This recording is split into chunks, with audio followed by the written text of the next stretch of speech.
بسم الله الرحمن الرحيم.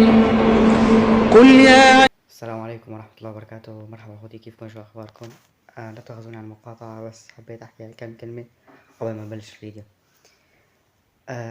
أول شي الشكر والتقدير للشيخ أنس عبد الستار، جزاه الله خيرا في حملة نشر القرآن الكريم، والله يكتب أجره يا رب. ما شاء الله على الصوت، صوت ولو أربع.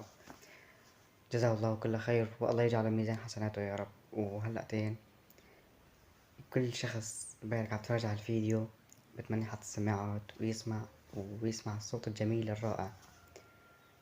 خلينا نبلش بالفيديو.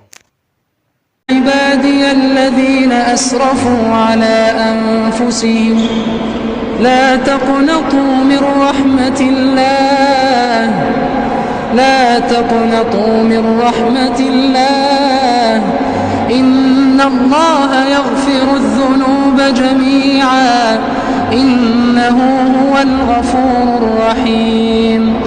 وأنيبوا إلى ربكم وأسلموا له من قبل أن يأتيكم العذاب ثم لا تنصرون. واتبعوا أحسن ما أنزل إليكم من ربكم من قبل أن يأتيكم العذاب بغتة وأنتم لا تشعرون، أن تقول نفس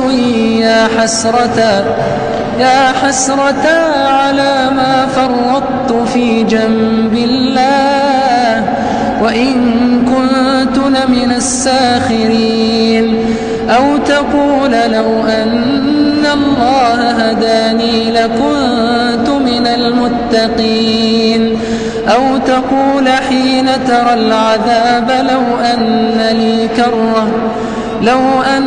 لي كرة فأكون من المحسنين. بلى قد جاءتك آياتي فكذبت بها واستكبرت وكنت من الكافرين. ويوم القيامة ترى الذين كذبوا على الله وجوههم مسودة، أليس في جهنم مثوى للمتكبرين. وينجي الله الذين اتقوا بمفازتهم لا يمسهم السوء ولا هم يحزنون.